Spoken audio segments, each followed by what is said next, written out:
السلام علیکم ورحمۃ اللہ وبرکاتہ۔ سامعین محترم دوستو، السلام علیکم ورحمۃ اللہ وبرکاتہ۔ یہ لائیو سٹریم ہے ہماری۔ کل ہم نے اصول قرآن کے متعلق ہم نے پڑھا تھا کہ اللہ تبارک و تعالی قرآن مجید فرقان حمید میں ارشاد فرماتا ہے وَلَا تَدْعُ مِن دُونِ اللَّهِ مَا لَا يَنفَعُكَ وَلَا يَضُرُّكَ فَإِن فَعَلْتَ فَإِنَّكَ إِذًا مِنَ الظَّالِمِينَ، کہ ان کو نہ پکارو اللہ کے سوا جو تمہیں نفع نقصان نہیں دے سکتے۔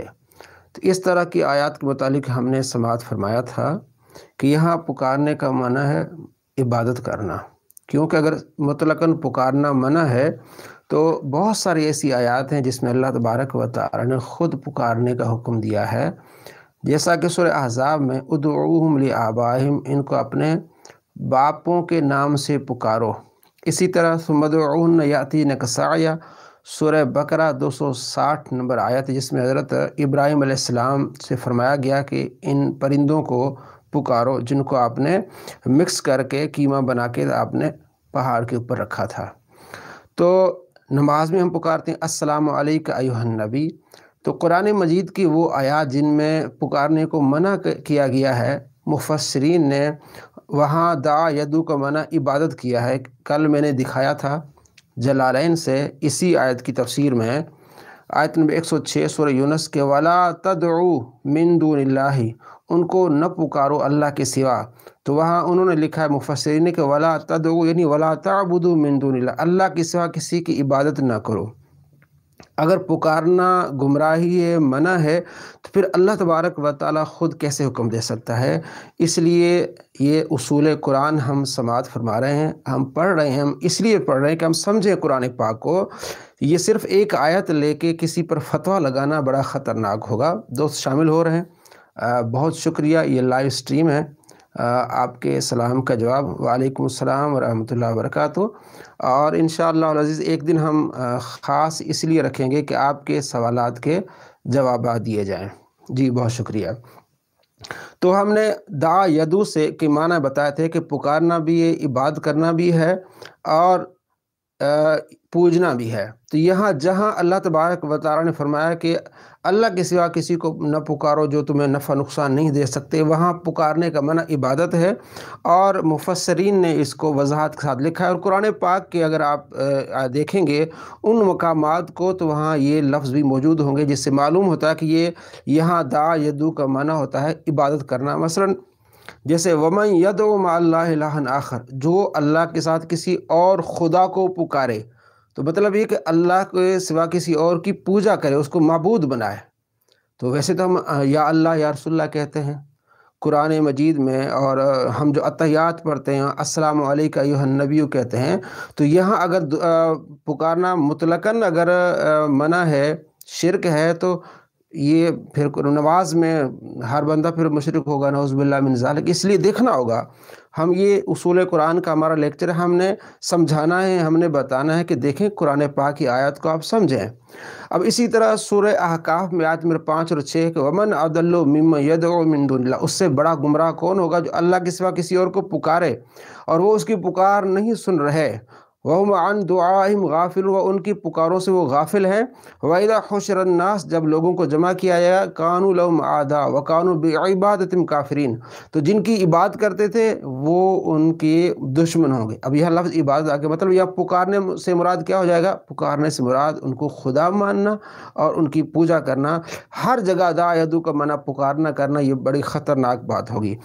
آج اگلا ہی ٹاپک ہے ہمارا، چونکہ ابھی ہم اس بات کی ڈسکس کر رہے ہیں کہ قرآن کی تفسیر قرآن سے ہوگی۔ آپ نے ایک آیت پڑھ کے کسی پر حکم نہیں لگانا، پورا قرآن پڑھنا ہے، سمجھنا ہے، بتانا ہے، پھر آ کے اس کا آپ رزلٹ نکالیں۔ بہت سارے لوگ ایک آیت پڑھ کے تو جو ہے وہ دوسرے پر ایک فتویٰ جھڑ دیتے ہیں۔ مثلا سورہ شورى میں اللہ فرماتے ہیں مَا لَكُم مِّن دُونِ اللَّهِ مِن وَلِيٍّ وَلَا نَصِيرٍ، تمہارا خدا کے سوا نہ کوئی ولی ہے نہ مددگار۔ اللہ فرماتے ہیں خدا کے سوا تمہارا کوئی مددگار نہیں ہے۔ اب یہ آیت پڑھ کے جو فتوے لگاتے ہیں آپ دیکھتے ہیں۔ آگے دیکھیے سورہ عنکبوت آیت نمبر 14 اور 15 16، اللہ تبارک و تعالیٰ فرماتے ہیں مَثَلُ الَّذِينَ اتَّخَذُوا مِن دُونِ اللَّهِ أَوْلِيَاءَ، مثال ان لوگوں کی جو اللہ کے سوا کسی کو اولیاء بنا لیتے. آج ہمارا جو ٹاپک ہے من دون اللہ ولی اللہ اور من دون اللہ، کہ اللہ کے ولی اور اللہ کے سوا کا معنی یہ ضرور دیکھنا ہوگا. اللہ فرماتے ہیں ان لوگوں کی مثال جو اللہ کے سوا کو اولیاء بنا لیتے ہیں، کمثل العنکبوت، ان کی مثال مکڑی کی سی ہے، اتخذ بیتا، وہ جالا بنتی ہے، وَإِنَّ أَوْهَنَ الْبُيُوتِ لَبَيْتُ الْعَنْكَبُوتِ، سب سے کمزور گھر مکڑی کا گھر ہے. تو اس آیت میں اللہ تبارک و تعالیٰ فرماتا ہے ان لوگوں کی مثال جو اللہ کے سوا کسی کو ولی بنا لیتے ہیں، ان کی ایسی مثال ہے جیسے مکڑی جالا بنتی ہے، اور سب سے کمزور جالا جو ہے وہ گھر کس کا ہوتا ہے؟ مکڑی کا ہوتا ہے. ہوا چلتی ہے تو گھر اس کا تباہ برباد ہو جاتا ہے. تو اللہ کے سوا جب کوئی کسی کو ولی بنا لیتا ہے، اللہ کو چھوڑ کے ولی بنا لیتا ہے، تو اس کا کوئی جو ہے وہ پرسان حال نہیں رہتا. شکریہ آپ دوست، ماشاءاللہ کہہ رہے ہیں، اللہ آپ کو جزا خیر دے. تو میں آپ کے ساتھ ہوں، آپ مجھے سلام بھی کہہ رہے ہیں، میں آپ کو جواب دے رہا ہوں، میں دیکھ رہا ہوں آپ کے میسیجز بھی. تو یہاں وعلیکم السلام. تو یہاں اس آیت میں دیکھیں، یہ آیت پڑھ کے لوگ سناتے ہیں، بتاتے، دیکھیں جی اللہ فرماتا ہے ان لوگوں کی مثال جو اللہ کے سوا کسی اور کو ولی بنا لیتے ہیں، اس کی مثال ایسی جیسے مکڑی جالا بنتی ہے. اب ہم آگے دیکھیں، ایک اور آیت پڑھ کے میں آپ کو بتاتا ہوں. افحسب الذین کفروا ان یتخذوا عبادی من دونی اولیاء، اللہ فرماتا ہے کیا کافر گمان کرتے ہیں کہ میرے سوا، میرے ہی بندوں کو میرے سوا اپنا کیا بنا لیں؟ ولی بنا لیں. ان لوگوں کے لیے میں نے جہنم تیار کر رکھی ہے. سورہ کہف آیت نمبر 102. اب دیکھیں ان آیات میں جو میں نے آپ کو 3 آیات سنائی ہیں، ان آیات میں اللہ تبارک و تعالیٰ سختی سے منع فرما رہا ہے کہ اللہ کے سوا کوئی ولی نہیں ہے، کوئی مددگار نہیں ہے. اب آگے دیکھیے کہ اللہ تبارک و تعالیٰ نے خود قرآن ہی میں ولیوں کے بارے میں اور مددگار ہونے کا ذکر فرمایا ہے. دیکھیے ہم دونوں آیات نہ یعنی کہ ولی ماننا منع ہے اور ولی ماننا، پھر ہم اس کا رزلٹ نکالیں گے تو ہم سمجھیں گے قرآن پاک کو کہ اس طرح فتوے لگانا اور یہ نام لینا کہ بس ہمیں قرآن آتا ہے. ہم دیکھیں یہ قرآن پاک میں لکھا ہوا ہے، دیکھیے جی ان آیات میں فرمایا گیا کہ اللہ کے سوا کوئی ولی نہیں ہے، کوئی اللہ کے ساتھ مددگار نہیں ہے. اب آگے دیکھیے سورہ نساء، اللہ تبارک و تعالیٰ فرماتے ہیں وَجْعَلْ لَنَا مِن لَّدُنْكَ وَلِيًّا، یعنی کہ وہاں جو مکے میں مسلمان رہتے تھے وہ دعائیں کرتے تھے یا اللہ ہمارے لیے کوئی مددگار بنا. ٹھیک ہے، تو اللہ نے ان کی باتوں کو یہاں نقل فرمایا. سورہ نساء آیت نمبر 75 وَجْعَلْ لَنَا مِن لَّدُنْكَ وَلِيًّا، اے اللہ اپنی طرف سے کوئی ولی بنا لے. وَجْعَلْ لَنَا مِن لَّدُنْكَ نَصِيرًا، اپنی طرف سے ہمارا کوئی مددگار بنا دے. پہلے آیات میں جو میں نے آپ کو پڑھ کے سنا اس میں بالکل ہر چیز منع ہے کہ اللہ کے سوا کوئی ولی نہیں ہے. اب ان آیات میں اللہ تبارک و تعالیٰ مکے کے ان کمزور مسلمانوں کی بات فرما رہے ہیں کہ کمزور مسلمان یہ کہتے ہیں اللہ اپنی طرف سے کوئی ولی بنا لے. تو اللہ کی طرف سے اگر کوئی ہوگا مددگار تو وہ عین ایمان ہوگا، اللہ کے مقابلے میں ہوگا وہ کفر اور شرک اور وہ گناہ ہوگا. اب اگلی آیت ہے سورہ تحریم میں، اللہ فرماتا ہے فَإِنَّ اللَّهَ هُوَ مَوْلَاهُ وَجِبْرِيلُ وَصَالِحُ الْمُؤْمِنِينَ، بے شک اس نبی کا اللہ مددگار ہے، جبریل مولا ہے، صالح المؤمنین صالح مومن مددگار ہیں، والملائکۃ بعد ذلک ظہیر، اور اس کے بعد فرشتے بھی اللہ کے نبی صلی اللہ تعالیٰ علیہ وآلہ وسلم کی مددگار ہیں، مولا ہیں. اب دیکھیں پہلے مدد صرف اللہ کی تھی، اب یہاں فرشتوں کی مدد بھی آ گئی ہے، جبرائیل کی مدد بھی آ گئی ہے، نیک لوگوں کی مدد بھی آ گئی. آگے دیکھیے سورہ مائدہ آیت نمبر 55 میں ہے، میں آپ کو دونوں رخ دکھا رہا ہوں کہ ایک رخ میں اللہ فرماتا ہے اللہ کے سوا کوئی مددگار نہیں ہے، دوسرے رخ میں اللہ فرماتا ہے فرشتے بھی مددگار ہیں، مومن بھی مددگار ہیں. سورہ مائدہ آیت نمبر 55 میں اللہ فرماتا ہے انما ولیکم اللہ ورسولہ، بے شک تمہارا ولی اللہ ہے، ورسول اور اس کے رسول ہیں، والذین آمنوا اور ایمان والے تمہارے ولی ہیں، وہ والذین یقیمون الصلاۃ ویؤتون الزکوٰۃ وہم راکعون، وہ ایمان والے جو نماز قائم کرتے ہیں، زکوٰۃ دیتے ہیں اور رکوع کرتے ہیں. اب آپ نے دیکھا پہلی 3 آیات میں فرمایا اللہ کے سوا کوئی مددگار نہیں ہے، کوئی ولی نہیں ہے. اب ان 3 آیات میں جو میں نے آپ کو سنا اس میں اللہ فرماتا ہے تمہارا ولی ہے اللہ، تمہارا ولی رسول ہے، تمہارا ولی مومنین ہے. تو مسلمانوں بھائیوں دیکھیں، آپ نے تمام قرآن کو پڑھنا ہے، سمجھنا ہے، یہ نہیں کہ ایک آیت پڑھ لی بھی اللہ کے سوا کوئی مددگار نہیں ہے بس ہر چیز بھائی ختم، فتوے لگ گئے اور سارا کچھ شروع ہو گیا. آگے بھی آپ دیکھیں، فتوے لگانے سے پہلے آپ دیکھیں کہ اللہ کے سوا کوئی مددگار ہے. اللہ خود فرماتا ہے جو ہے وہ رسول مددگار ہے، ایمان والے مددگار ہیں. بلکہ آگے سورہ توبہ میں آیت نمبر 71 میں اللہ فرماتا ہے والمؤمنون والمؤمنات بعضهم اولیاء بعض، مومن مرد اور مومن عورتیں ان کے بعض کے ولی ہیں. دیکھیں بعض کے ولی ہیں، تو ان دونوں آیات میں کیا تطبیق ہے؟ ایک میں بالکل منع ہے اور ایک میں کرنے کا ہے۔ تو جب ہم غور کریں گے تو اس کی 4 صورتیں بنتی ہیں۔ نمبر 1 2 3، 3 صورتیں جو حرام ہیں، شرک ہے، اور ایک صورت جو ہے ایمان ہے۔ بس سب سے پہلی جو صورت ہے کہ اللہ کو، جو اللہ کے مقابلے میں اللہ کے سوا یا اللہ کو کمزور مان کے کسی کو ولی مان لیا، یعنی اللہ کو جانا کہ نعوذ باللہ کمزور ہے اور کسی اور کو اپنا مددگار مان لیا۔ مثلا وَلَن يَجْعَلَ لَهُ وَلِيٌّ مِّنَ الذُّلِّ وَكَبِّرْهُ تَكْبِيرًا، سورہ بنی اسرائیل آیت نمبر 111 میں۔ اور نہیں ہے اللہ کا کوئی ولی کمزوری کی بنا پر، اور اس کی بڑائی بولو۔ یہاں بتایا گیا کہ کمزوری کی بنا پر۔ اب یہ اگر خدا کو کوئی کمزور جانے گا تو یہ تو شرک ہو جائے گا۔ نمبر 2، خدا کے مقابلے میں کسی کو مددگار جانا یا ولی ماننا۔ خدا کے مقابلے میں دیکھیے، خدا کے مقابلے میں اولئک لم یکونوا معجزین فی الارض وما کان لهم من دون اللہ من اولیاء، یہ کفار خدا کو عاجز نہیں کر سکتے زمین میں، اور نہ کوئی خدا کے مقابلے میں ان کا ولی ہے۔ اب یہاں ولی کا معنی کیا ہوگا؟ اولیاء خدا کے مقابلے میں۔ ہم جو اولیاء کرام کو مانتے ہیں، ولی مانتے ہیں، وہ خدا کے مقابلے میں نہیں بلکہ خدا کے دوست۔ یہ اب قرآن پاک کو سمجھنا بہت اہم ہے، یہ فتوے لگانا بڑا خطرناک ہو جائے گا۔ آگے دیکھیے اللہ فرماتے ہیں وَمَا كَانَ لَهُم مِّنْ أَوْلِيَاءَ يَنْصُرُونَهُم مِّن دُونِ اللَّهِ، سورہ شورى آیت نمبر 46 ہے۔ اور ان کا کوئی ولی نہ ہوگا جو اللہ کے مقابل ان کی مدد کرے، یعنی ان کا کوئی ولی نہیں ہوگا جو ان کی مدد کرے، یعنی اللہ کے مقابلے میں مدد کرے، اللہ کی عطا سے کرے، اللہ کی رضامندی سے کرے تو وہ تو کر سکتے ہیں۔ آپ علیہ السلام نے کی ہے، صحابہ نے کی ہے، اولیاء کرام کرتے ہیں۔ اور اگلی آیت دیکھیں، یہاں معنی مقابل، جہاں معنی ہے نا شرک کا معنی ہے، وہ مقابل کا معنی کیا جائے گا۔ اگر آپ مقابل کا معنی نہیں کریں گے، ہر جگہ مددگار ولی کا معنی کریں گے تو پھر یہ بہت بڑی گڑبڑ ہو جائے گی اور آپ کو سمجھ نہیں آئے گی، اور آپ کہیں اور آپ کی فتوے چلے جائیں گے جو آپ کے لیے بڑا مسئلہ بن جائے گا۔ اب دیکھیں سورہ احزاب آیت نمبر 17 میں اللہ فرماتے ہیں قل، فرمائے من ذا الذی یعصمکم من اللہ اراد بکم سوءا او اراد بکم رحمہ، کون ہے جو اللہ سے تمہیں بچا لے اگر اللہ تم سے کوئی برائی کا ارادہ کرے، برا ارادہ فرمائے یعنی تمہیں نقصان پہنچانے کا، اراد بکم رحمہ، یا اللہ تبارک و تعالیٰ تمہارے ساتھ رحمت کا ارادہ کرنا چاہے، ولا یجدون لہم من دون اللہ، نہیں پائیں گے اپنے لیے اللہ کے مقابلے میں ولی ولا نصیرہ، اور نہ مددگار۔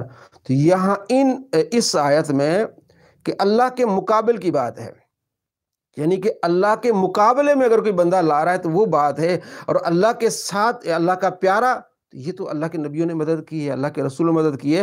ان آیات کو سمجھنا ہوگا۔ اور دیکھیں آگے ہے تیسرے نمبر پر کہ کسی کو مددگار سمجھنا یعنی پوجنا، ولی بنا کیا ہوگا؟ مددگار نہیں بلکہ ولی بنا ہوگا معبود، یہ شرک ہو جائے گا۔ تیسری چیز کیا ہے؟ وَالَّذِينَ اتَّخَذُوا مِن دُونِهِ أَوْلِيَاءَ، وہ جو بناتے ہیں اللہ کے سوا اولیاء۔ اولیاء سے مراد یہاں کیا ہوگا؟ معبود۔ وہ اسے اگلا ہی جملہ جو ہے وہ اس کی تشریح کر رہا ہے، وَالَّذِينَ اتَّخَذُوا مِن دُونِهِ أَوْلِيَاءَ، وہ جو بناتے اللہ کے سوا اولیاء بناتے ہیں، مَا نَعْبُدُهُمْ إِلَّا لِيُقَرِّبُونَ إِلَى اللَّهِ زُلْفَىٰ، وہ کہتے ہیں ہم اس لیے ان کی عبادت کرتے ہیں تاکہ وہ ہمیں اللہ کے قریب کر دیں۔ اب دیکھیں کہتے ہیں ہم ان کو اولیاء بناتے ہیں، یعنی اولیاء سے مراد ہم ان کی عبادت کرتے ہیں، ہمارے معبود ہیں، اس لیے ہم ان کی عبادت کرتے ہیں کہ یہ ہمیں اللہ کے قریب کر دیں۔ مجھے بھی کچھ دن پہلے ہی بھائی ایک کویت سے انہوں نے کہا دیکھیں جی آپ تو کہتے ہیں کہ اولیاء کرام کا وسیلہ لینا چاہیے، یہ تو اللہ فرماتے ہیں ہم ان کو اس لیے، وہ لوگ کہتے تھے، کفار بھی کہتے تھے ہم اس لیے ان کو ولی مانتے ہیں کہ ہم اللہ کے قریب ہو جائیں۔ میرے بھائیوں دوستو غور کیجئے، یہاں ولی بنا معبود ہے کہ ہم ان کو معبود اس لیے بناتے ہیں وہ ہمیں اللہ کے قریب کر دیں۔